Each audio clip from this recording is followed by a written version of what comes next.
Assalamualaikum warahmatullahi wabarakatuh. Bismillahirrahmanirrahim. Alhamdulillah wa syukurillah. Thumma salatu wassalamu ala rasulillah Nabiyyina Muhammad ibn Abdillah wa ala alihi wa ashabihi wa mawalah. La hawla wa la quwwata illa billah, amma ba'd. Bapak Ibu majelis tazkiyah yang dirahmati Allah, kita baru saja merasakan salah satu takdir Allah, nggak langsung connect ke LCD. Kita berharap langsung tampil, tapi ternyata takdir mengharuskan kita untuk ganti konektor sampai 3 kali. Jadi semua adalah takdir, dan takdir itu urusan Allah. Betul Bapak Ibu? Tugas kita adalah bagaimana kemudian kita melangitkan takdir. Iya. Yakni menjadikan takdir hidup kita di bumi bernilai langit. Ini yang kita maksudkan dengan melangitkan takdir, menjadikan apapun takdir hidup kita di bumi bernilai langit. Nggak apa-apa kaya, yang penting kaya kita bernilai langit. Iya.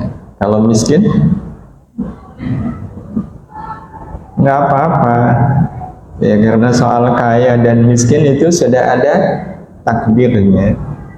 Ya, semua orang pengennya takdirnya kaya.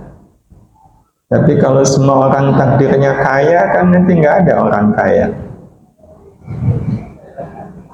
Untuk menjadikan ada orang kaya, ya harus ada orang miskin. Nah, ternyata yang ditakdirkan miskin kita. Berarti kita berjasa nggak ke orang kaya? Berjasa. Orang miskin itu jasanya besar.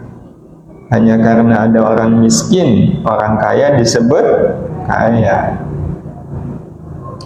Jadi ini yang kita ingin bahas, bagaimana takdir hidup kita di bumi bernilai langit. Karena musibah yang sesungguhnya adalah ketika takdir hidup manusia itu cuma bernilai bumi, tidak bernilai langit. Nah, itu musibah yang sesungguhnya. Udah kaya pelit, itu berarti kaya dia cuma bernilai bumi, tidak ada nilainya di langit. Ya, maka orang-orang seperti ini kekayaan dia tidak ada harganya, tidak ada nilainya, karena seseorang itu hanya akan ditinggikan. Seseorang itu hanya akan ditinggikan kalau dia menjadi pribadi yang punya makna. Dan ini yang sebenarnya Bapak Ibu yang dirahmati Allah Subhanahu wa taala, tiada yang lebih diharapkan dari sebuah takdir selain makna. Miskin yang bermakna itu jauh lebih bernilai daripada kaya tapi tidak bermakna. Ada orang punya mobil, setahun nggak pernah dipakai, padahal mobilnya harganya 4 miliar. Itu mobil yang bermakna nggak? Enggak. Ada nggak orang yang nyimpen uang 4 miliar dalam 1 tahun? Ada. Kalau ada, itu berarti uang 4 miliar menjadi uang yang bermakna nggak? Enggak. Itu uang nggak ada maknanya. Padahal apalah artinya sesuatu kalau tidak ada maknanya. Maka bagi kita Bapak Ibu yang dirahmati Allah Subhanahu wa taala, takdir itu tidak penting. Yang penting adalah makna dari takdir itu.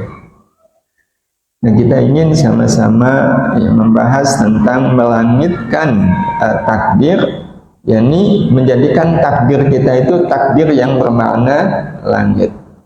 Nah, kenapa harus makna? Makna itu kan cahaya hidup. yang membuat manusia tidak hanya memahami, tapi juga mengerti tentang semua takdir yang terjadi dalam hidup ini.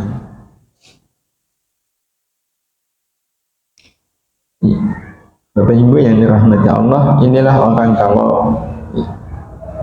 menemukan makna di balik takdir. Menemukan makna di balik takdir. Karena setiap takdir itu pasti ada maknanya. Pasti ada maknanya. Dan makna itu akan menjadi cahaya hidup. Dan kita ingin sama-sama menemukan makna di balik semua takdir yang ada dalam hidup. Karena sekali lagi, takdir hidup kita itu hanya akan melangit kalau kita menemukan makna di dalam takdir. Orang yang tidak menemukan makna di dalam takdir, maka takdirnya tidak akan pernah bisa melangit.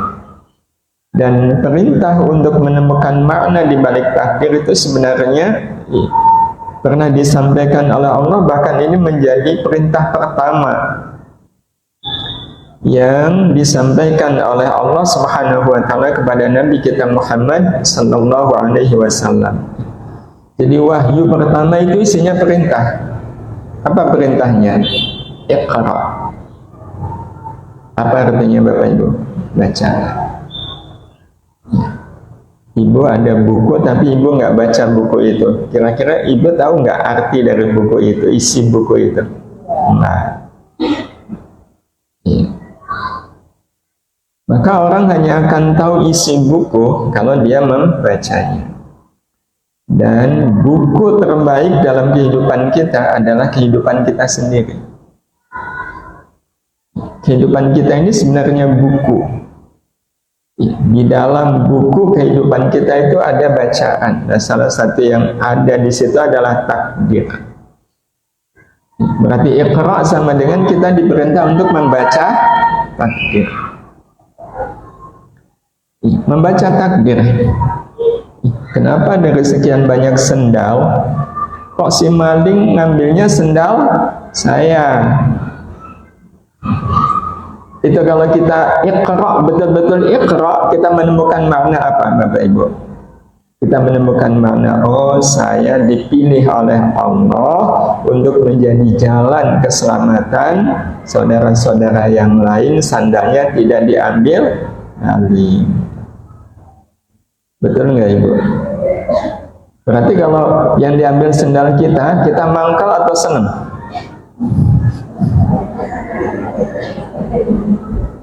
Apa makna dibalik sendal kita yang diambil? Kenapa nggak sandal orang lain?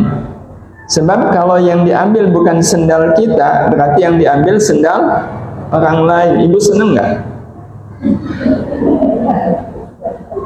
Kan kita nggak senang. Kita sedih. Sedih yang bernilai, sedih yang berarti. Itu sedih karena sendal kita yang hilang atau sendal orang lain yang hilang, yang sedihnya bernilai. Sedih atas kehilangan sendal orang lain atau kehilangan sendal kita? Sendal orang lain, itu sedih yang bernilai. Bernilai apa Ibu? Bernilai langit. Tapi jujur Bapak Ibu, kalau ada ribut-ribut, ada yang ambil sandal, terus Ibu kan pasti akan nyari sandal Ibu, sandal Bapak. Dan ketika Ibu menemukan sandal Ibu ada, Ibu bilang apa?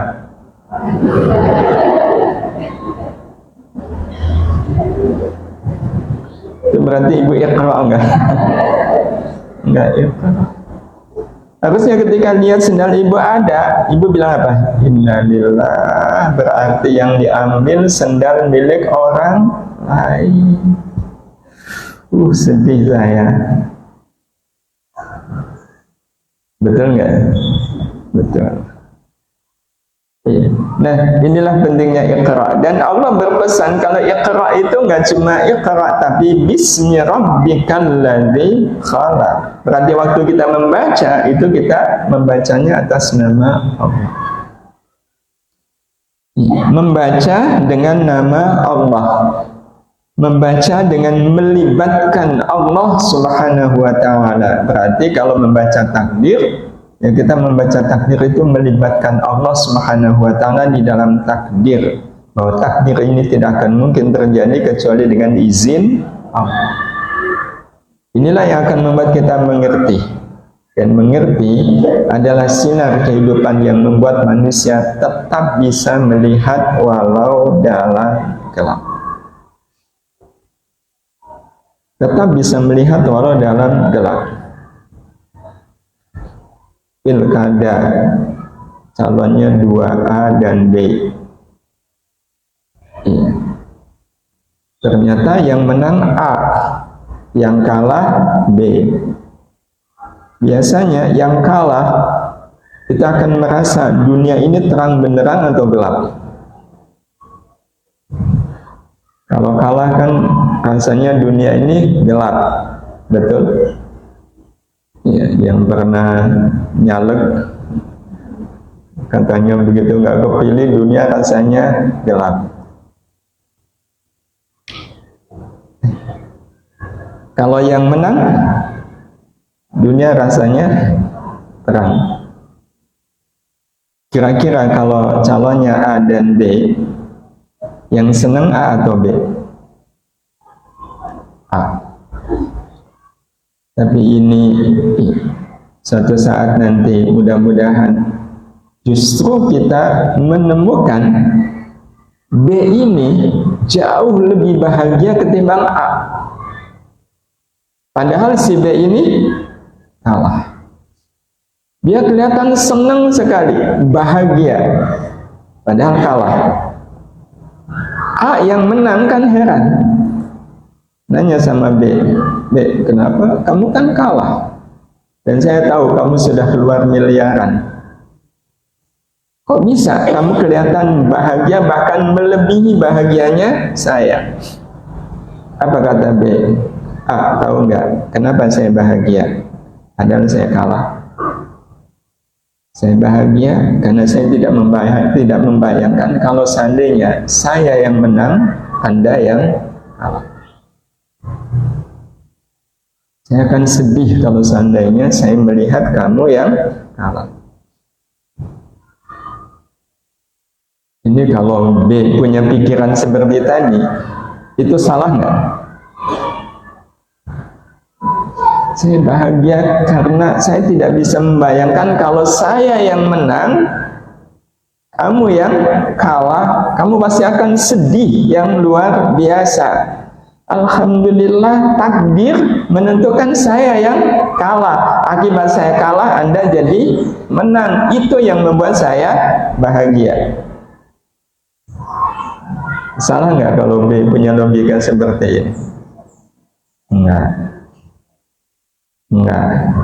Tapi pernah ada nggak Bapak Ibu? Kalau sampai B bahagia, berarti kalaulah dia untuk jadi calon itu keluar 7 miliar, itu 7 miliarnya dia itu bernilai apa Bapak Ibu? Bernilai langit. 7 miliar itu tidak akan disia-siakan. Ada nilainya, nilai langit. Tapi bayangkan kalau B betul-betul gelap, kemudian dia percuma saya ngeluarin uang 7 miliar. Ya udah 7 miliar itu punya nilai langit. Hadirin hadirah yang dirahmati Allah Subhanahu wa taala. Jadi inilah pentingnya kita mengerti. Jadi mengerti itu membuat kita bisa melihat walau dalam gelap. Jadi yang pernah kita sampaikan kalau pengajian kita di Masjid Istiqomah ini malam hari, pas di tengah-tengah pengajian kok mati lampu, tiba-tiba Pak Irham kok mules. Yun sewu Pak Irham. Harus kemana kalau mules? Ke belakang. Kira-kira Pak Irham nyampe nggak ke toilet? Gelap loh Bapak Ibu. Nyampe? Nyampe. Kenapa nyampe? Beliau jamaah Masjid Istiqomah. Beliau pasti mengerti nggak posisi toilet? Tahu jalannya?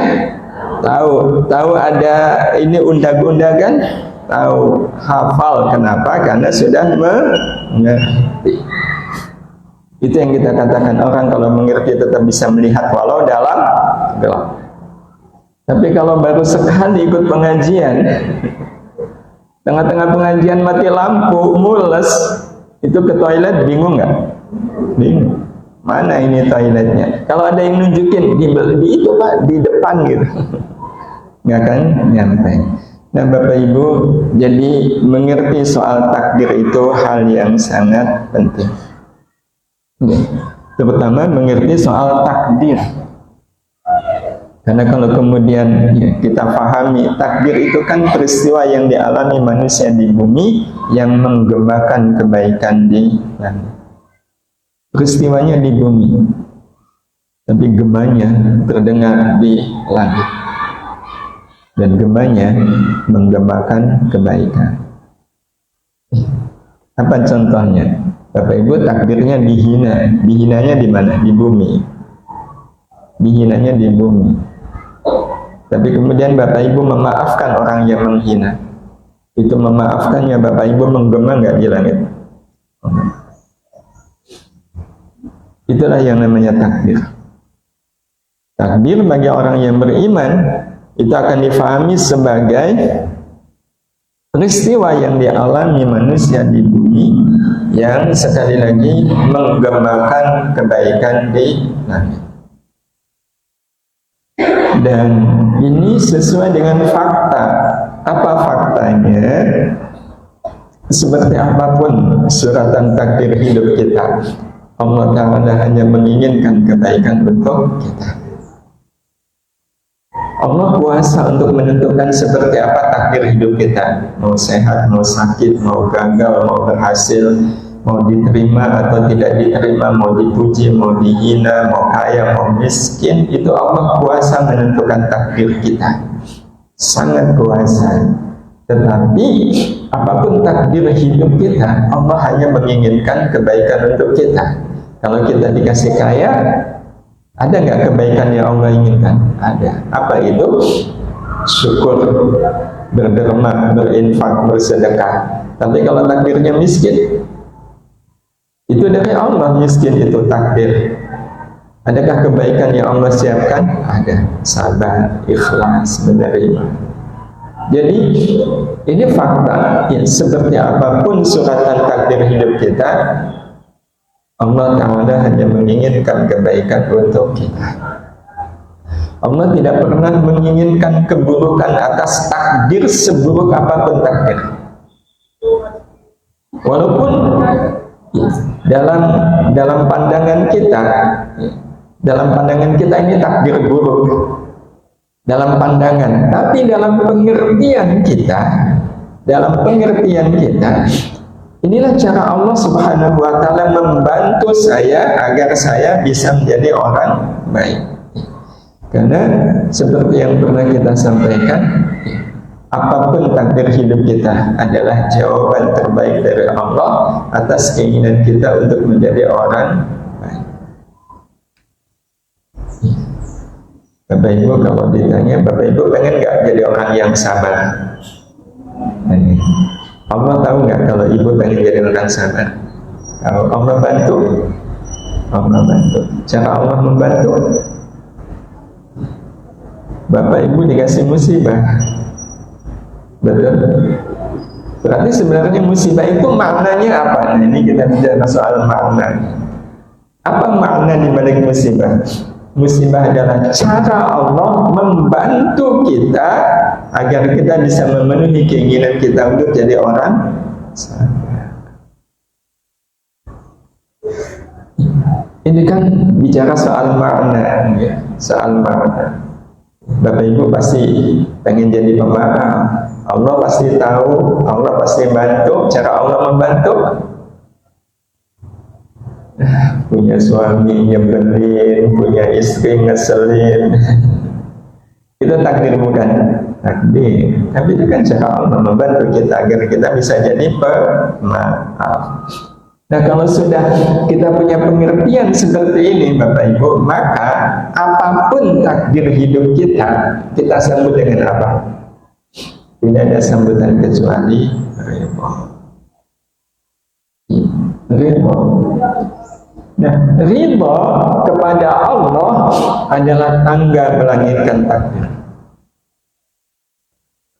Jadi orang nggak akan bisa melangitkan takdir kalau dari awal nggak ridho dengan takdir. Bagaimana mungkin takdir ini bernilai langit kalau dari awal orangnya tidak ridho?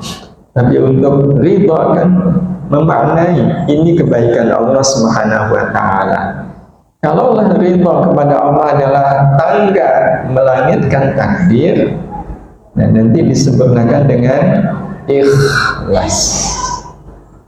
Nah, maka ikhlas menerimanya adalah anak tangganya, anak tangga bagi takdir untuk melangit. Nah, sehingga Bapak Ibu yang dirahmati Allah Subhanahu wa Ta'ala, yang dibutuhkan untuk melangitkan takdir itu dua, ridho dan ikhlas. Ya, ridho dan ikhlas. Ya. Kenapa harus dengan ikhlas? Sebab ikhlas itu anak tangganya. Jadi kalau seandainya ada orang yang takdirnya miskin, terus dia ridho, saya ridho, memang sudah takdirnya saya miskin, tapi habis itu dia nggak mau bekerja, nggak mau berusaha, karena dia merasa sudah menerima, sudah ridho dengan takdir. Orang ini sebenarnya memang sudah ridho, tapi belum ikhlas. Orang ini ridho, tapi kalau cuma sekedar menerima, itu baru tangga, belum ada anak tangganya. Dan Bapak Ibu yang dirahmati Allah Subhanahu wa Ta'ala, karena itu kalimat yang diucapkan oleh kita sebagai orang yang betul-betul beriman atas takdir, kalimatnya adalah raditu biqadarillahi. Aku ridho dengan qadar Allah, wa qadaihi, dan ridho dengan qada Allah. Raditu biqadarillahi, aku ridho dengan takdir Allah, wa qadaihi, dan dengan qada Allah Subhanahu wa Ta'ala. Jadi ridhonya terhadap dua, ridho terhadap qadarnya dan ridho terhadap qadanya. Apa beda qada dengan qadar? Nah, kalau ini kita buat skemanya. Jadi ridho itu ada dua, ridho terhadap qadar dan ridho terhadap qada. Apa beda qadar dengan qada? Kalau qadar itu ketentuan Allah yang ada kaitannya dengan nasib hidup. Ya. Ketentuan Allah yang ada kaitannya dengan nasib hidup. Sehingga nanti qadar itu ada dua. Ada qadar manis, ada qadar pahit. Dan ada orang yang nasib hidupnya manis, dan ada orang yang nasib hidupnya pahit. Itu masuknya qadar. Jadi kalau qadar itu kaitannya dengan nasib. Jadi qadar adalah keputusan Allah yang ada kaitannya dengan nasib hidup manusia. Ya, ada yang manis, ada yang pahit. Dan kalau qada itu keputusan Allah Subhanahu wa Ta'ala yang wujudnya bisa berupa larangan, bisa berupa perintah. Ini qada. Jadi qadar itu keputusan Allah, wujudnya nasib hidup. Qada itu juga keputusan Allah, tapi wujudnya larangan atau perintah. Ya, seperti keputusan Allah yang melarang zina, ya, melarang mencuri, ya, melarang riba, itu kan keputusan Allah. Allah juga memutuskan untuk memerintahkan manusia sholat, puasa, zakat, jujur. Itu perintah Allah Subhanahu wa ta'ala.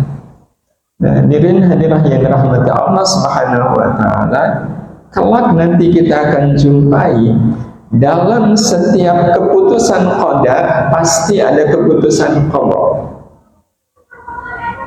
Dalam setiap keputusan Allah bernama qadar, pasti di dalamnya ada keputusan Allah bernama qada. Itu pasti.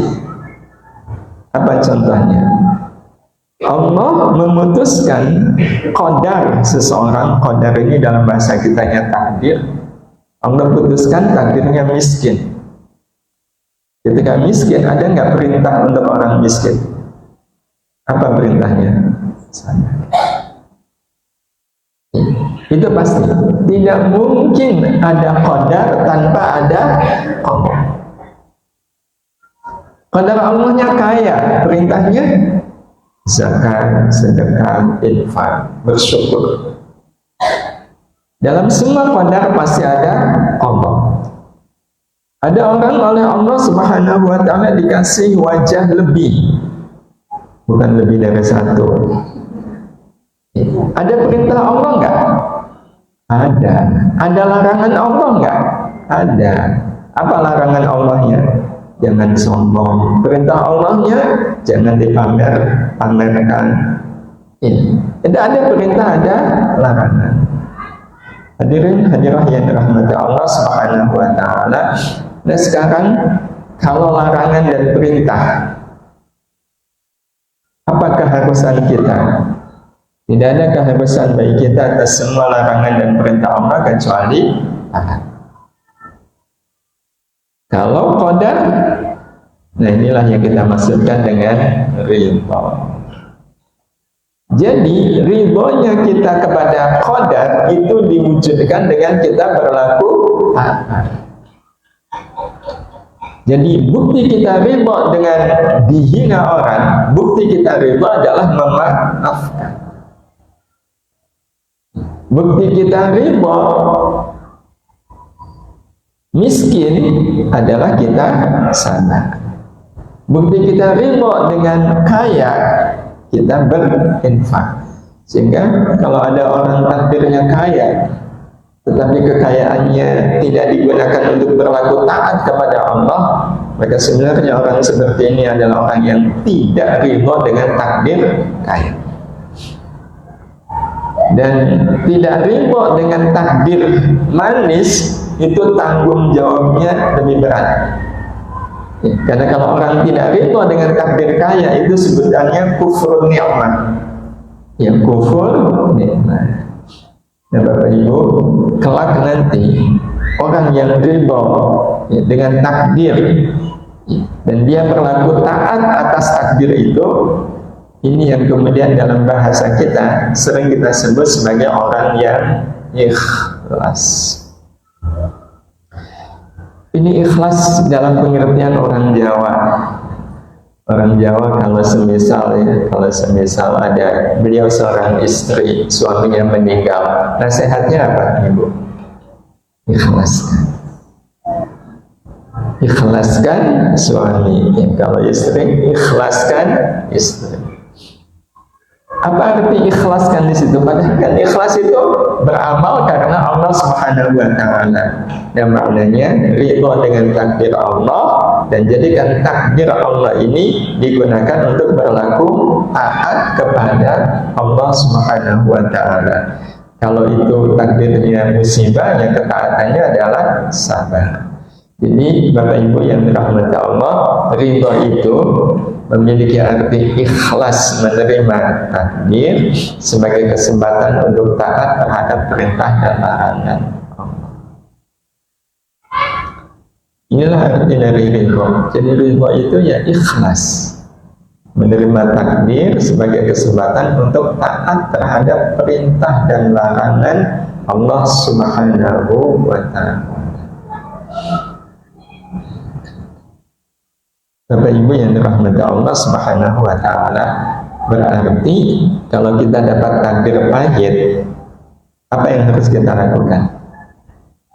Yang harus kita lakukan adalah memenuhi prinsip ini. Memenuhi prinsip ini. Jadi kalau seandainya Bapak Ibu yang dirahmati Allah, ada istri dihina oleh suaminya, padahal menikah baru 3 hari. Terus istrinya ini lapor ke orang tuanya. Boleh nggak? Nggak boleh. Yang harus dilakukan oleh siapapun dalam takdir apapun adalah menyampaikan kepada Allah, ya Allah, saya ikhlas dengan takdir ini. Saya ikhlas dengan takdir ini, dan ya Allah, saya siap melakukan apa perintahmu dengan takdir ini. Tunjukkan kepada saya apa perintahmu ketika saya dihina oleh orang seperti ini. Saya siap melakukannya ya Allah, dan kuatkan saya agar jangan sampai saya melakukan yang Engkau larang dari takdir ini. Ini yang harus kita selesaikan terlebih dahulu. Dan kalau ini sudah kita lakukan Bapak Ibu, berarti urusan takdir selesai enggak? Kalau sudah begini berarti takdir kita melangit. Kalau sudah melangit berarti selesai. Kalau sudah selesai begini, perlukah kita kemudian mengadu ke orang? Ya, ibarat istri tadi mengadu ke orang tuanya. Sebenarnya merasa perlu nggak? Enggak. Kenapa? Karena saya sudah mengadukan suami ke yang paling segala. Dan hukumnya nanti Bapak Ibu yang dirahmati Allah, kalau sudah mengadunya ke Allah, Allah yang nanti akan menyelesaikan. Tapi yang pasti, kalau sudah seperti ini, urusan takdir sudah selesai? Sudah. Bukannya takdir itu harus diubah. Betul Bapak Ibu? Betul. Tapi, nah ini yang kemudian kita perlu memiliki pengertian tentang makna mengubah takdir. Tidak ada upaya mengubah takdir yang lebih pasti mustajabnya selain dengan ikhlas menerima takdir. Jadi kalau orang dapat takdir, kemudian dia ikhlas dengan takdir itu, berarti takdirnya sudah berubah. Berubah menjadi apa? Menjadi amal baik. Karena cara mengubah takdir yang sesungguhnya bukan mengubah takdir dari buruk ke baik. Tapi pengertian mengubah takdir adalah mengubah takdir apapun menjadi amal baik. Itu yang dimaksudkan dengan mengubah takdir. Sebab kalau mengubah takdir yang diubah takdirnya, butuh berapa lama untuk mengubah takdir miskin ke takdir kaya? Butuh bertahun-tahun. Padahal ada yang lebih mendesak untuk kita peroleh, bukan takdir baik, tapi menjadi orang baik. Apakah untuk menjadi orang baik harus nunggu takdir baik? Untuk menjadi orang baik tidak harus menunggu takdirnya baik. Karena ada orang yang berjanji, semuanya nanti saya mau rajin sholat kalau saya kaya.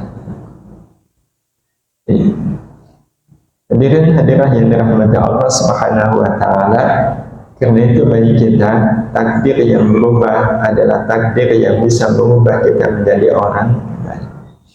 Itu takdir yang berubah. Adalah takdir yang bisa mengubah kita menjadi orang baik. Itu berarti takdir kita berubah. Dan kalau takdir membuat kita menjadi orang baik, berarti takdir sepahit apapun jadi masalah nggak Bapak Ibu?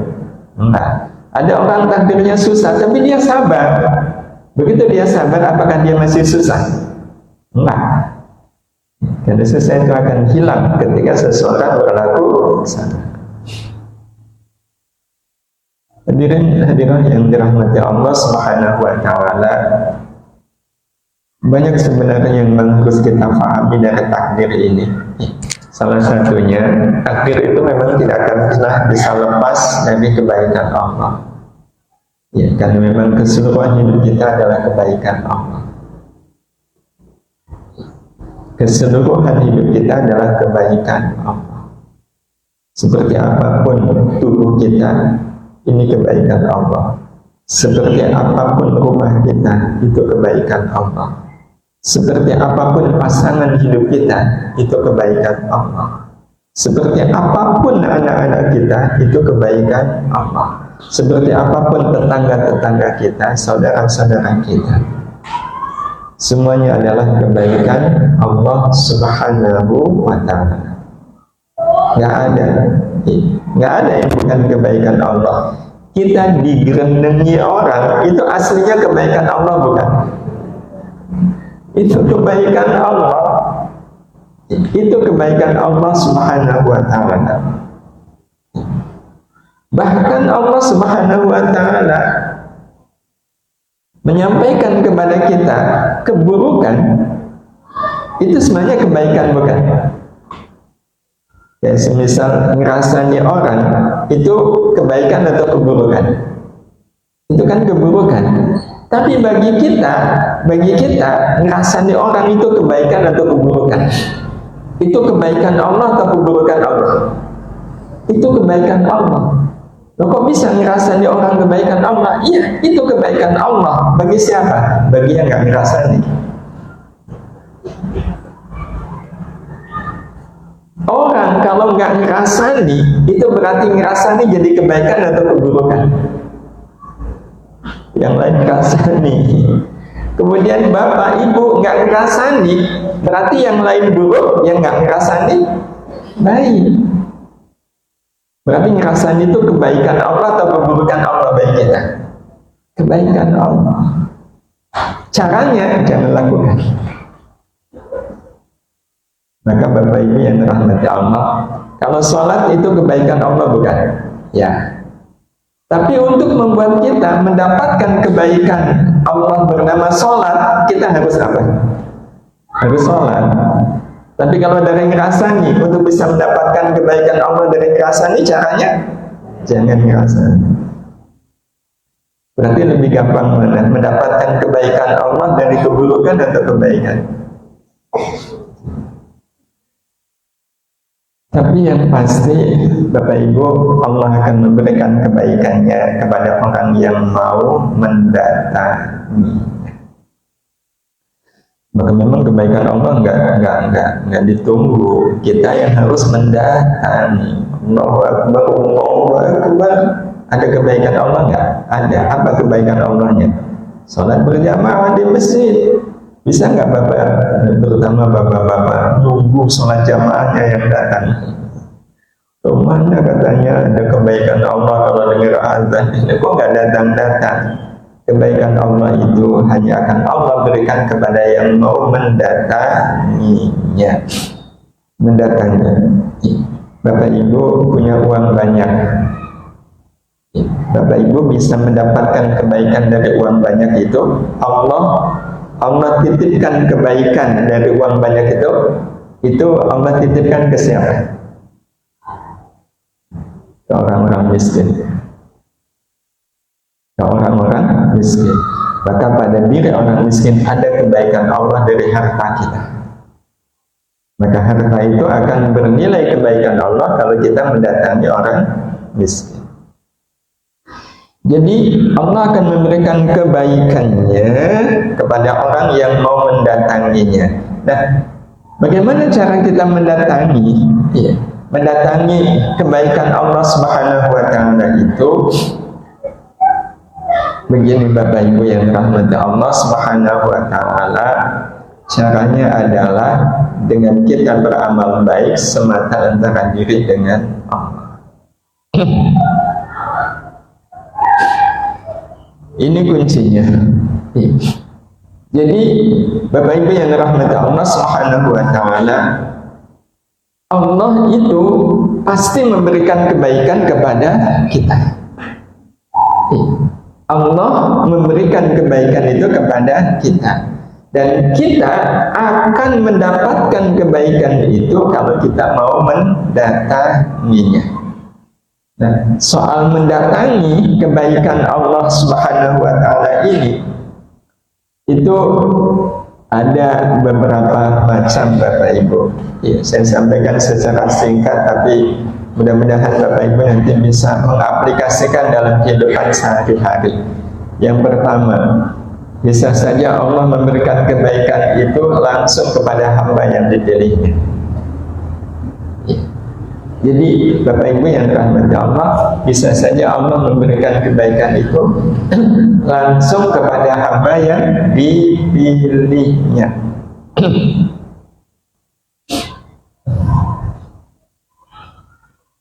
Jadi contoh misalnya Allah memberikan kebaikan itu berupa kebaikan di sini maksudnya adalah segala hal yang Bapak Ibu inginkan. Tiba-tiba Bapak Ibu dapat rezeki yang tidak disangka-sangka. Bisa jadi Bapak Ibu mendapatkan hadiah yang tidak dikira-kira. Jadi itu kan langsung Allah Subhanahu wa Ta'ala berikan. Pernah nggak Bapak Ibu?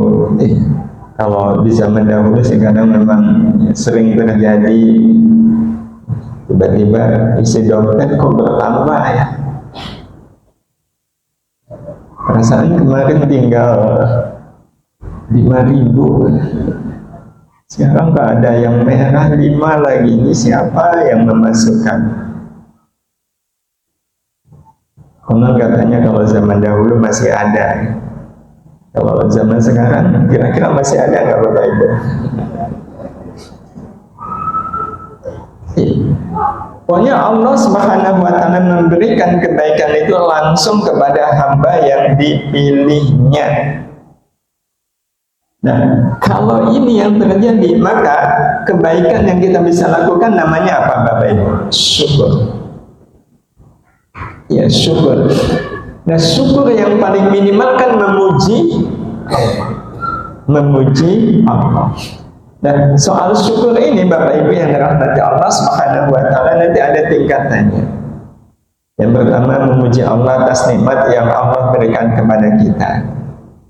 Jadi ibu tiba-tiba pokoknya ada orang ngasih tapi nggak mau disebut namanya, jadi rekening ibu tiba-tiba nambah nominalnya. Kemudian Bapak Ibu memuji Allah, itu wujud dari syukur. Nah, tapi ada tingkatan syukur yang kedua, memuji Allah atas nikmat yang Allah berikan kepada orang lain.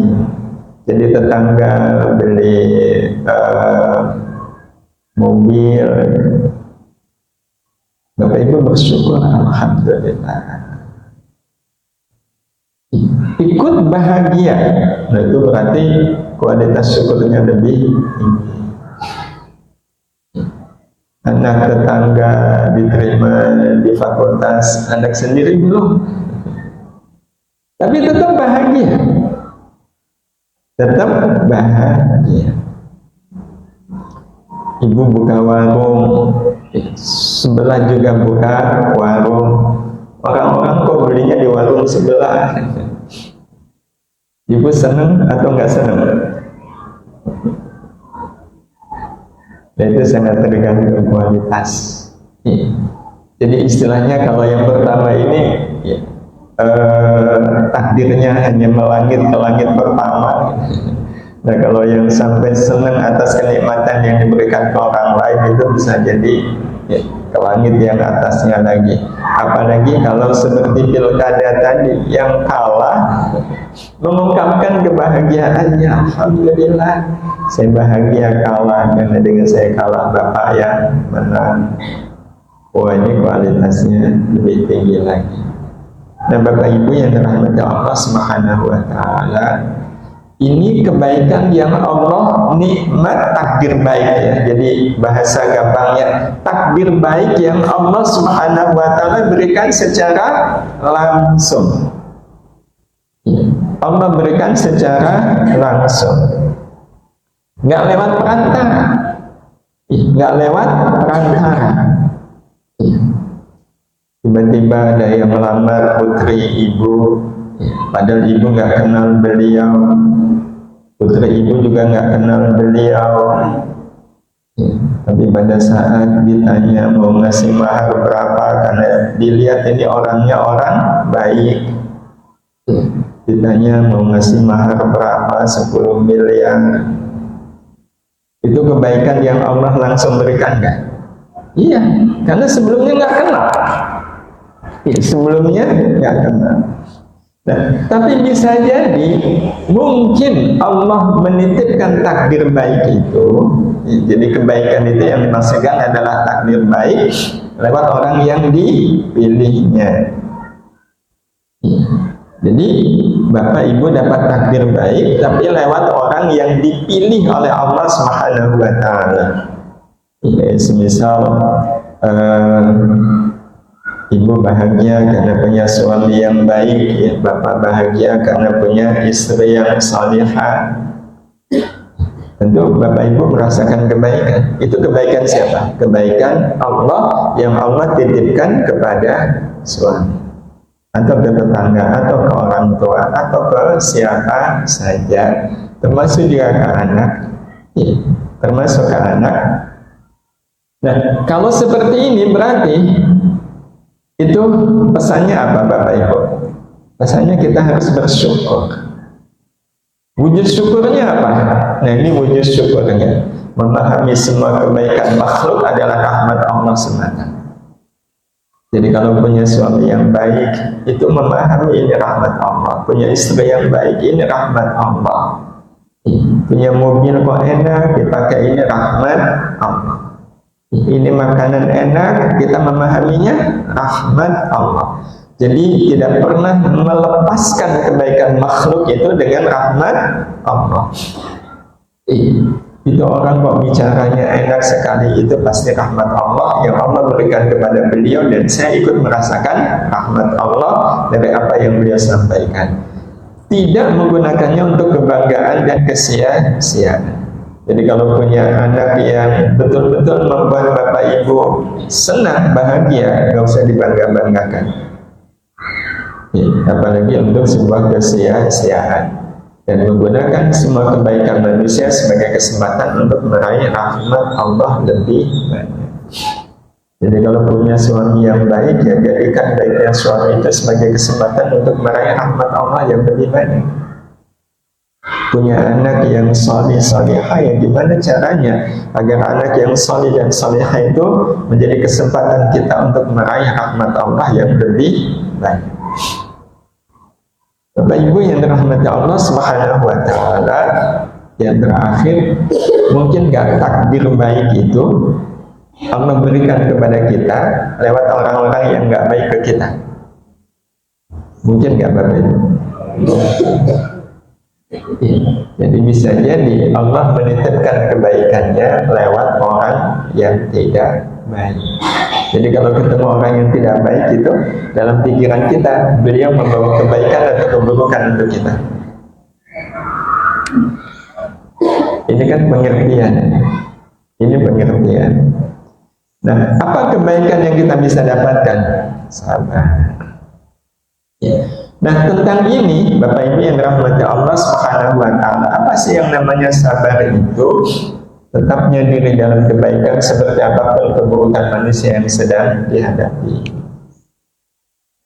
Ya, jadi kalau kita dihina orang gitu, nah kita sabar. Wujud sabarnya bagaimana saya tetap berlaku baik di hadapan orang yang menghina saya. Nah, itu artinya sabar. Dan ini wajar nggak Bapak Ibu? Dihina orang, tapi kita tetap berlaku baik.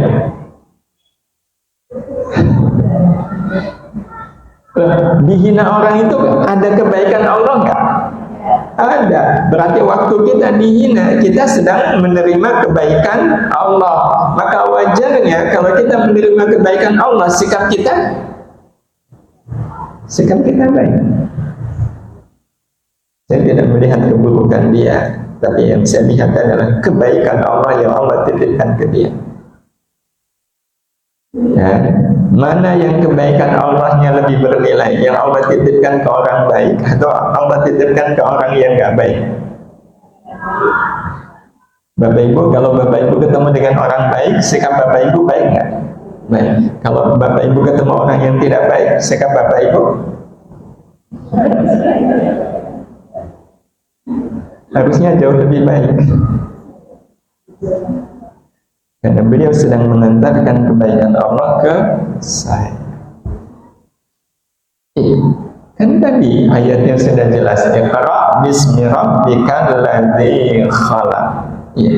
Nah, dari membaca nanti kita bisa menemukan ternyata kebaikan Allah yang Allah titipkan ke orang-orang yang tidak baik itu ada ragamnya. Yang pertama, kalau kenyataan pahit itu datang karena takdir semata, maka bacalah apa yang sudah kita lakukan di masa yang lalu. Jadi contoh semisal di jalan kita ketemu dengan seseorang yang tiba-tiba orang itu menghina kita, padahal kita nggak kenal dia,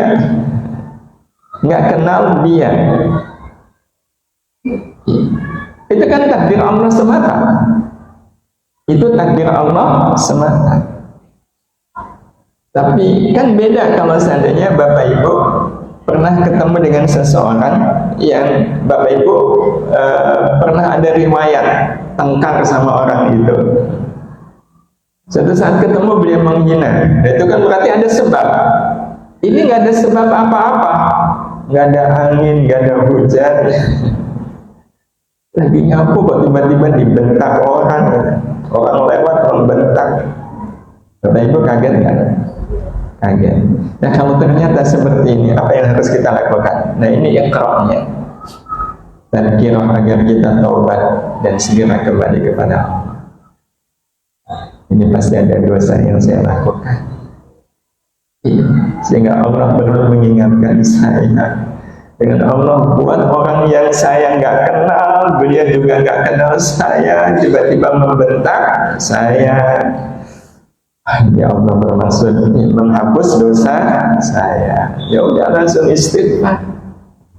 Ya Allah, kalaulah ini karena dosa yang saya lakukan, saya mohon maaf ya Allah. Bisa jadi jalan nggak ada angin, nggak ada apa-apa, kepleset. Makanya kemudian kita ingat itu kebaikan Allah bukan? Ya. Ini bisa jadi peringatan dari Allah, ada dosa yang saya lakukan. Yang bisa jadi saya belum taubat, atau sudah taubat, tapi karena dosanya terlalu terlalu banyak, terlalu besar, taubat saja belum cukup. Karena ada dosa yang memang belum terhapus dengan istighfar, baru terhapus lewat kejadian yang tidak diinginkan. Nah Bapak Ibu, kalau kenyataan pahit itu disebabkan faktor di luar kita, maka bacalah apa yang nanti akan terjadi di hari esok. Disebabkan faktor di luar kita, maka bacalah apa yang nanti akan terjadi di hari esok. Jadi faktor di luar kita, faktor di luar kita. Jadi faktor di luar kita itu kita tidak habis ngapa-ngapain. Dosa juga bisa jadi enggak, tapi dihina oleh seseorang. Padahal atau semisalnya mobil kita lecet, ada yang nyerempet, maka bisa jadi yang kita baca adalah apa yang nanti akan terjadi di hari esok. Dan yang terjadi seperti ini. Siapapun yang sedang disusahkan karena faktor di luar dirinya, berarti ia sedang direncanakan Allah menjadi pribadi yang besar. Jadi begitu Bapak Ibu. Saya tidak berbuat salah, kenapa saya difitnah? Saya tidak ngapa-ngapain, kenapa dihina seperti ini? Kalau itu betul terjadi, maka kita punya satu keyakinan, oh Allah sedang merencanakan saya menjadi pribadi yang besar. Hadirin yang dirahmati Allah Subhanahu wa taala. Karena itu, ya kita sabar. Dan sabar itu seperti apapun Bapak Ibu pasti ada manfaatnya. Walaupun sabarnya menahan. Orang kalau sabarnya menahan, itu berarti dosanya sedang dihapus. Tapi kan ada orang yang sabarnya menerima. Ya Allah, ini memang sudah takdirmu, berat ya Allah, berat. Tapi saya terima takdirmu ini, berarti Allah sedang menambahkan pahala Tapi kalau menikmati, maka ini memiliki arti rafi'un darajat. Hadirin hadirah yang dirahmati Allah Subhanahu wa taala, sabar akan menjadikan takdir apapun berlalu. Dan ya Allah wa iyyakum. Ini saja Bapak Ibu yang bisa saya sampaikan. Bismillahirrahmanirrahim. Alhamdulillahirabbil alamin. Allahumma shalli ala sayyidina Muhammad wa ala alihi wa ashabihi ajma'in. Ya Allah, ya Rahman, ya Rahim. Puluhan tahun sudah kami diajari untuk iman kepada takdir, bahwa setiap manusia punya garis takdir tersendiri, dan kami juga sudah diajari ya Allah bahwa garis takdir Engkau yang menentukannya. Baik buruknya takdir sepenuhnya ada dalam genggaman-Mu ya Allah. Dan ya Allah, kami pun sudah diajari di dalam apapun takdir yang Kau gariskan untuk hidup kami, manis pahitnya takdir, berat ringannya takdir, mudah susahnya takdir, di situ ada kebaikan-Mu ya Allah. Bahkan kami juga sudah diajari puluhan tahun di dalam takdir pahit ada kebaikan yang jauh lebih melimpah. Kebaikan dari-Mu bila dibanding kebaikan yang Kau simpan di dalam takdir manis. Tapi ya Allah, Engkau Maha tahu betapa kami sampai saat ini masih suka kecewa dengan takdir buruk, masih belum bisa ridho dengan takdir pahit, masih belum bisa menerima ya Allah takdir yang tidak diinginkan. Padahal kami tahu di situ ada kebaikan yang jauh melimpah. Ya Allah, kami tidak tahu apa yang terjadi pada diri ini. Kenapa sampai saat ini kami seperti belum bisa menerima kebaikan di balik takdir-takdir yang sudah Engkau gariskan, terutama di dalam takdir pahit ya Allah. Kadang kami juga gelap, tidak bisa melihat kebaikan di dalam takdir buruk, padahal di situ ada kebaikan yang luar biasa dari-Mu. Ya Allah, kenapa kami belum juga bisa menemukan, bahkan merasakan kebaikan-Mu di dalam semua takdir-Mu, terutama takdir buruk. Ya Allah, kalaulah ini diakibatkan karena kotornya hati kami, kotor karena dosa yang masih saja kami lakukan, ya Allah, di majelis yang Kau muliakan ini, kami betul-betul mohon ampuni semua dosa kami ya Allah. Jangan Kau biarkan dosa ini masih saja melekat di hati kami, menutup pandangan mata hati kami, sehingga kami ya Allah tidak bisa melihat, menemukan dan merasakan kebaikan di balik takdir yang sudah Engkau tentukan atas diri kami. Ampuni sebanyak apapun dosa kami, ampuni sekelam apapun masa lalu kami, ampuni pula ya Allah senista apapun aib-aib yang selama ini kami sembunyikan. Ampuni semuanya ya Allah, ampuni. Jadikan saat ini benar-benar menjadi saat ampunan bagi kami, sehingga tidak ada satupun di antara kami yang keluar dari majelis ini kecuali dalam keadaan bersih ya Allah. Hati kami bersih dari dosa, sehingga hati kami selalu bisa melihat dan menemukan, merasakan setiap kebaikan dalam takdir apapun yang Engkau tetapkan atas diri kami, sehingga kami tidak punya pilihan apapun atas semua takdir-Mu kecuali kami ridha ya Allah, ridha dengan takdir-Mu, dan selalu memandang, memaknai takdir sebagai kesempatan untuk bisa melakukan apa yang Kau sukai dalam hidup kami ini ya Allah. Ya Allah, ajari kami untuk bisa menjadikan takdir sebagai sajadah hidup, tempat kami sujud, taat dan patuh kepada-Mu ya Allah.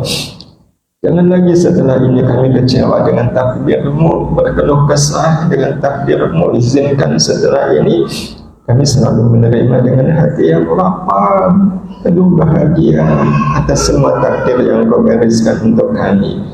Kami tahu ya Allah, takdir adalah cara-Mu menjadikan diri ini diri yang baik. Cara-Mu mengangkat derajat kami mulia di sisi-Mu. Dan itu tidak ada pilihan bagi kami kecuali ikhlas dan ridha dengan apapun takdir yang sedang Kau gariskan atas diri kami. Jadikan ridhonya kami kepadamu, membuat Engkau pun ridho kepada kami ya Allah. Sungguh tidak ada yang kami harapkan dari-Mu untuk kami kecuali ridho-Mu, ridho-Mu, ridho-Mu. Dan itu ridhoi kami, ridhoi pula kedua orang tua kami, ridhoi pasangan hidup kami, ridhoi ya Allah anak-anak kami semuanya, ridhoi kami semua ya Allah. Dan jadikan ridha-Mu menjadi wasilah bagi kami. Engkau muliakan kami di dunia, Engkau muliakan kembali kami di akhirat, dengan Kau pertemukan kami semua dengan semua orang yang kami cintai di dunia ini. Kumpulkan kami di surga yang sama dengan mereka ya Allah. Bi rahmatika ya arhamar rahimin. Rabbana la tuzigh qulubana ba'da idh hadaytana wa hab lana min ladunka rahmah innaka antal wahhab. Rabbana atina fid dunya hasanah wa fil akhirati hasanah wa qina adzabannar. Wa sallallahu ala sayyidina Muhammad wa ala alihi wa sahbihi ajma'in. Alhamdulillahi rabbil alamin. Mudah-mudahan Allah mengabulkan doa-doa kita semuanya. Mohon maaf atas segala khilaf. Assalamualaikum warahmatullahi wabarakatuh.